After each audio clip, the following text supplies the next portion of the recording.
est-ce qu'on peut prévoir le prix du Bitcoin, hein? Combien va valoir Bitcoin demain? Combien va-t-il valoir dans une heure? Bah, on va voir ça dans cette vidéo, hein, tu vois, je vais te montrer des trucs assez hallucinants. Pense à mettre un petit pouce bleu, à t'abonner à la chaîne si t'es pas abonné. Tu peux me soutenir en allant sur patreon.com/makertronic, hein, tu peux avoir mes vidéos exclusives sur le minage de crypto-monnaies. Voilà, moi je suis mineur depuis 2018-2019 et donc mon but, hein, c'est voilà, de miner des crypto-monnaies qui n'existent pas encore, hein, que personne ne connaît, pour essayer de rentrer évidemment le plus tôt possible dans les projets. Souvent, c'est des projets qui ne sont pas encore listés. Bon, la majorité du temps d'ailleurs, ils ne sont pas listés et donc ça permet de se placer très tôt dans les projets. Tu sais que les ICO et tous ces trucs-là n'existent plus vraiment, hein, désormais, hein. Donc voilà, le minage, ça reste quand même une bonne technique pour arriver à rentrer tôt dans les projets. Je te rappelle que je ne suis pas conseiller financier. Tout ce que tu vas voir dans cette vidéo n'est pas un conseil financier, hein. Téléphone à ta maman si tu veux un conseil financier, à ton papa, hein, ou à qui tu veux. Peut-être qu'ils sauront te donner de bons conseils. Alors attends, je vais me pousser parce que sinon tu vas rien voir et puis je vais me mettre en plus petit pour une fois. Voilà, hop. Alors on va pouvoir commencer cette vidéo. Donc est-ce que c'est possible de prévoir le prix du Bitcoin? Est-ce qu'on peut faire du forecasting, hein, ça s'appelle comme ça, hein, des prévisions, hein, sur le prix du Bitcoin? Bah, la réponse c'est oui, mais voilà, il faut faire attention parce que Bitcoin c'est quand même un actif qui est un actif ou une monnaie, hein, ça dépend comment, voilà, le jargon qu'on veut utiliser, mais ça dépend si on veut le faire de manière sérieuse et surtout de manière fiable. Bah, c'est assez difficile parce que Bitcoin c'est quand même assez volatile, hein, c'est un marché qui est quand même relativement aléatoire, mis à part le fait que, bah voilà, on suit des cycles, hein, sur Bitcoin, hein. Bah, mis à part ça, voilà, ça reste quand même un actif qui est quand même relativement aléatoire. Donc c'est très difficile de prévoir le prix du Bitcoin à moyen ou à long terme. Par contre, à court terme, bah, de façon algorithmique, en analysant, hein, c'est-à-dire la courbe, hein, du prix, hein, tout simplement, en y ajoutant différents éléments contextuels, par exemple, en y ajoutant, je sais pas moi, des news, tu vois, des trucs comme ça. Il y a moyen d'avoir un feed assez intéressant, un feed, c'est-à-dire une donnée qui va permettre de nourrir différents algorithmes.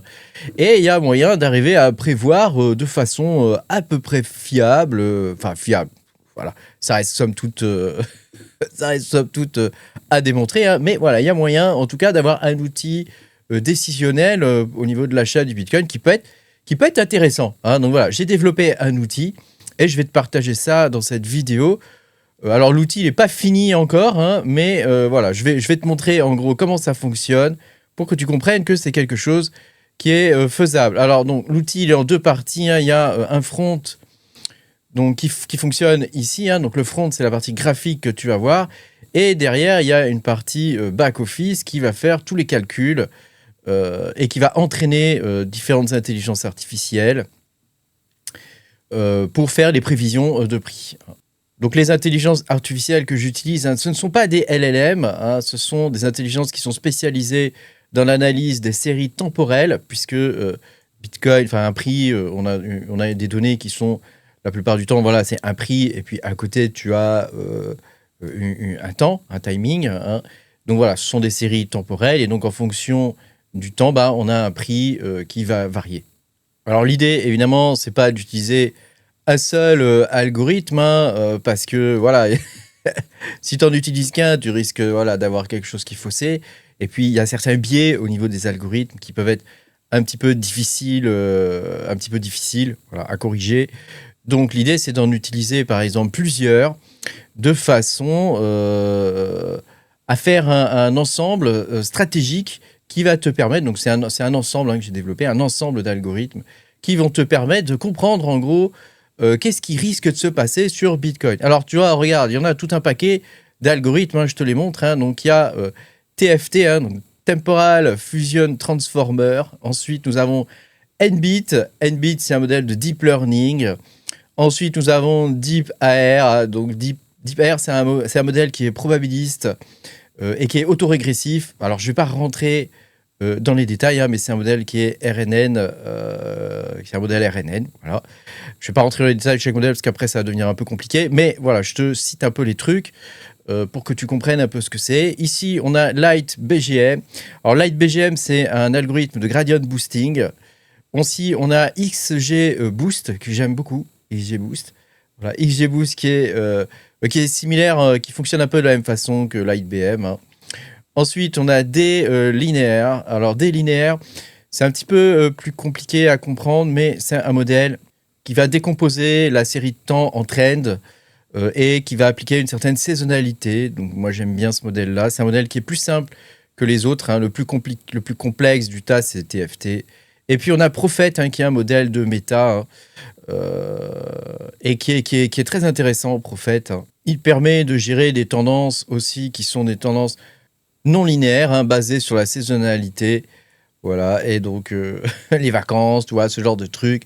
Voilà, donc ça, c'est des modèles. Quand tu cliques sur Ensemble, bah, tu as tous les résultats des modèles qui sont agrégés ensemble. Hein. Donc le calcul se fait ici. Hein, et ça te permet, pour le coup, voilà, d'essayer de prédire le prix du Bitcoin. Alors, quand tu descends comme ça, tu peux voir ici les prédictions, hein, donc en fonction de l'heure. Donc là, on est sur une échelle de temps de 1 heure, mais tu peux varier l'échelle de temps à 5 minutes, 15 minutes, 1 heure, 4 heures ou un jour. Donc les données, je vais les chercher sur Yahoo Finance, je vais les chercher sur LiveCoinWatch, je vais les chercher sur Binance, je vais les chercher sur CoinGecko. Voilà, j'agrège un peu toutes ces données-là pour pouvoir avoir une source de données relativement fiable, hein, parce que tu sais que les API ne sont pas toujours disponibles. Hein, donc voilà, il faut pouvoir faire un fallback, etc. On va pouvoir les récupérer, les datas, là où elles sont. Ici, donc, on a pour chaque heure la confiance dans les prévisions, hein, avec la borne basse et la borne haute, et puis la borne du milieu. Hein, donc, par exemple, dans 1 heure, là, il est 15h32, à 16h, le prix du Bitcoin pourrait être de 68 593 $, avec une confiance de 55%. Hein, donc, on est au-dessus du 1 pour 2. Hein. On est au-dessus d'une chance pour 2 de réussir. Hein, donc, ça peut être intéressant, sachant qu'on est sur une trend qui est actuellement bearish. Donc, tu vois que ça va baisser, d'après ce qu'il dit. On va le vérifier tout de suite quand j'aurai sorti la vidéo. Donc, alors, je l'ai commencé à le tester hier soir. Hein. C'est un truc qui est récent. Hein.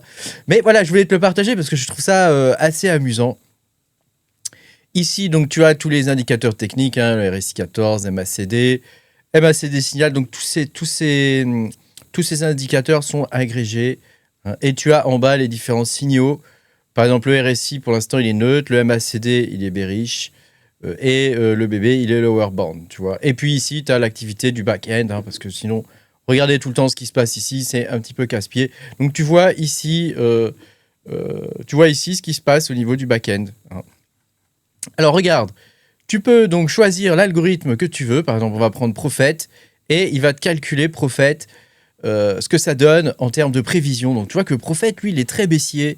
Hein, il est très baissier. Et donc, lui, il nous donne un Bitcoin qui, dans 1 heure, serait à 66 000. Donc, tu vois que lui, il est vraiment extrêmement baissier. Alors, il y a quand même relativement peu de chances que ça se produise parce que lui, tu vois, Confidence, il est à 80% partout. Lui, il y a quand même peu de chances que ça se produise. Comme je te dis, il y a des biais. Hein, chaque modèle a des biais. Alors, D linéaire, c'est un modèle simplifié d'un autre modèle, en fait, que je n'ai pas utilisé parce qu'il est vraiment compliqué à mettre en œuvre. Mais ça me demanderait trop de temps, quoi. Mais celui-là fait le job, hein, alors qu'il est plus simple. Et donc, tu vois que ce modèle-là, quand même, il nous donne une courbe qui est plutôt pas mal. Hein. Moi, j'aime bien la tête que ça a. Et donc, les non linéaires, hein, tu as vu hein, ce que ça donne. Hein. Et voilà, lui, il nous donne un Bitcoin à 68 731 $ avec une confidence de 100%. Mais ça, c'était à 15h, hein, donc ça, c'est passé. Puisque là, on va vers 16h. Il donne un Bitcoin à 68 471 $. Hein, donc pour lui, il est baissier.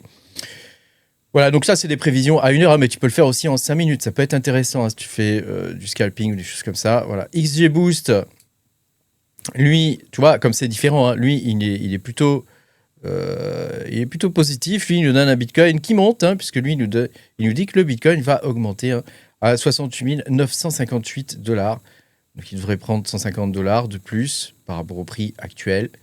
LightGBM, pardon. Allez, je vais y arriver. C'est lundi. Hein. Faut pas trop m'en demander. Hein, c'est lundi. Hein. Lui, pareil, hein, il est pas mal. Hein, il est pas mal. Il aime bien. Il est très positif, lui. Un Deep AR, donc lui par contre il est négatif. Donc tu vois qu'en fonction du modèle que tu utilises et de la série de temps aussi que tu utilises, tu peux avoir des résultats complètement différents. C'est pour ça que c'est intéressant d'avoir un ensemble. Alors, je t'ai marqué ici, je vais vous le donner, ce logiciel. Pas aujourd'hui, mais prochainement, je vais vous le donner quand il sera un petit peu plus abouti, parce que là, pour l'instant, il n'est pas encore, je suis pas encore satisfait du truc. Mais voilà. Ici, tu vois que je te décris grosso modo comment fonctionne le modèle et est-ce qu'il est fiable, le modèle. Et puis ici sur NBID, donc c'est pareil, je te décris ce que ça donne. Lui, tu vois que lui, il est bearish. Voilà. Et TFT, qui est un modèle qui est un des modèles les plus fiables aujourd'hui. Par contre, tu vois, il est assez long au niveau du calcul. C'est toujours en train de calculer. Voilà, il a fini le calcul. Lui, par contre, lui, tu vois, il est... pour lui, ça va monter. Donc voilà, après, ce qui est intéressant, c'est d'avoir l'ensemble, c'est-à-dire de recalculer tous les modèles ensemble et voilà, d'arriver à faire une moyenne en fonction des différents modèles, d'arriver à comprendre à peu près au niveau de la série temporelle ce qui pourrait se passer. Parce que tu as bien vu que chaque modèle est très différent et tu as des prévisions, un coup c'est oui, un coup c'est non. Donc voilà, ça peut être pas mal de calculer avec tous les modèles, toutes ces intelligences artificielles ensemble pour pouvoir arriver à dégager une série temporelle et une prévision qui peut être intéressant. Alors évidemment, tu peux le faire en 1 heure, mais tu peux le faire aussi en 15 minutes. Plus l'horizon temporel est court, plus ça va être fiable, évidemment. Sachant qu'il y a des modèles qui, au niveau des séries courtes, sont quand même relativement moins fiables, quoi. Alors tu peux avoir, par exemple, quelque chose sur une série longue, sur une série de temps de 1 heure, tu peux avoir quelque chose, par exemple, qui est bearish, mais tu peux avoir quelque chose sur 5 minutes, par exemple, qui peut être une prévision qui peut être à la hausse, tu comprends, Donc là, tu vois, il marque un peu sur 15 minutes, il nous dit que le Bitcoin va monter à 78 000 $. Donc là, il est un petit peu dans les choux, je pense. Donc tu vois, il y a encore des petites choses à améliorer. Et en daily, voilà, ça va être un petit peu plus long le calcul. Je te montre ce qui se passe. Voilà. Là, il vient de terminer. En calcul, il nous dit qu'on devrait monter en daily à 160 000 $. Donc ça, c'est l'ensemble du truc qui est vraiment... il n'est pas du tout bearish, contrairement... Il ne suit pas la traîne. Alors moi, j'aime bien Delinear. Je trouve que c'est le plus fiable. Et à l'usage. Je trouve que c'est le plus fiable. Et lui, il nous dit qu'on va arriver dans les 50 000 $. Donc, je pense que c'est lui qui a raison. Après, moi, je peux me tromper. Mais voilà, évidemment, il ne faut pas croire. C'est juste cet outil, c'est juste un outil décisionnel de plus par rapport à ce qu'on peut avoir autrement, tu vois, avec tous les autres outils, etc., les news, etc. Alors, ça serait intéressant. Je t'avais sorti un peu les documents qui expliquent comment fonctionne chaque truc, mais je vais pas te saouler. Je vais pas te saouler avec ça, sachant que Prophet, par exemple, c'est développé par Meta. Tu vois, il y a tout un truc qui permet d'utiliser, qui t'explique comment ça fonctionne. Il y a des outils qui permettraient d'étoffer un peu les prédictions. Alors moi, je pense tout de suite à CryptoPanic, qui permet, en fonction de chaque article, de voir si l'article est plutôt bullish, pessimiste, etc. Sachant qu'il va même chercher des trucs sur X, etc. Il y a une API, parce qu'on peut l'intégrer, tu vois, ici. Et en fonction de l'API, tu peux arriver à dégager des trends qui peuvent être assez intéressantes. Donc tu vas dans API ici, toc, voilà, et tu peux avoir des trends qui peuvent être intéressantes. Ici, pareil, Unibias, Unibias que je t'ai déjà montré dans d'autres vidéos, ça permet de dégager des trends en fonction des analystes. Donc là, on est encore sur autre chose. Et donc, tu vois, en fonction de l'analyse, donc par exemple, Donald, il est haussier, lui, il est baissier, lui, il est haussier, lui, il est baissier. Voilà, ça permet de faire une moyenne. Et donc, ces gens-là, c'est pareil, ils ont une API qui est pas mal, et qui permet, voilà, d'avoir un consensus ici. On voit le consensus ici. Donc, le consensus, actuellement, il est plutôt quand même positif. Voilà, donc tu vois qu'il est haussier. Donc, tu vois qu'il y a quand même un paquet d'éléments qu'on pourrait continuer d'intégrer dans cet outil pour essayer de l'améliorer et d'avoir des prévisions de plus en plus fiables, puisqu'il n'y a pas que la suite temporelle qui doit servir à prévoir en fait des prix. Il faut aussi aller chercher des données, faire des analyses avec des LLM plus classiques, et regarder quels sont les biais qu'il peut y avoir à chaque fois, etc. Donc c'est un projet qui est intéressant, je trouve, et même si, voilà, au final, ça reste qu'un outil parmi tant d'autres, ça peut être intéressant, voilà, de connaître un petit peu ce qui peut se passer. Et j'aimerais bien intégrer dedans Dexter. Alors Dexter, c'est un agent, je ne sais pas si tu vois ce que c'est que Cloud Code, Anti-Gravity, Header, Gemini CLI, tu vois, tous ces outils console. Bah, il en existe, mais spécialisé dans la finance. Et donc, il y a entre autres Dexter, qui est pas mal, hein, que j'ai déjà essayé, hein, qui fonctionne avec GPT 5.2 ou 5.3 maintenant, hein, et qui permet voilà, d'avoir comment dire, un robot qui va faire des recherches de façon autonome. Donc ça pourrait être pas mal d'arriver à greffer, tu vois, le truc, quoi, ou récupérer le code source pour arriver à le greffer. Je sais pas en quoi c'est écrit ce truc. Hein. Ah bah c'est du JavaScript. Donc tu vois, voilà, on pourrait imaginer plein de choses pour étendre l'outil. Hein. Mais ça pourrait être sympa. Déjà que de base, bon, je trouve que déjà de base, avec des différents algorithmes, bah, je trouve ça plutôt intéressant, hein, comme résultat. Sachant que voilà, quand tu calcules ensemble, voilà, tu peux avoir des données qui peuvent être parfois un peu bizarres. Hein, donc voilà, c'est toujours un truc à prendre avec des pincettes. Alors là, tu vois, il est buggé. Tu vois, comme je te dis, hein, il y a encore du travail dessus. Hein. Je viens de le planter. Il y a encore du travail. Ah non, c'est bon, il a fini. Il a fini. C'est parce qu'il était en train de calculer. Donc tu vois, ici, en 5 minutes, il est baissier.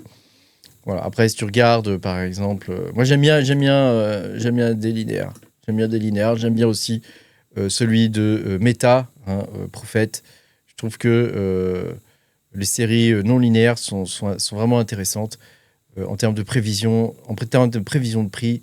Je trouve que c'est vraiment intéressant. Voilà, n'hésite pas à me dire ce que tu penses de tout ça dans les commentaires de la vidéo. Hein, c'est que je vous lis. J'essaie de répondre à tout le monde. Et puis, merci beaucoup d'avoir regardé cette vidéo. Pense à mettre un petit pouce bleu, à t'abonner à la chaîne. Et puis, je te dis à bientôt hein, pour de nouvelles aventures. Et je voulais te dire aussi que je t'ai montré pour Bitcoin, mais on peut le faire aussi pour Ethereum. Salut les gars. Ciao, ciao.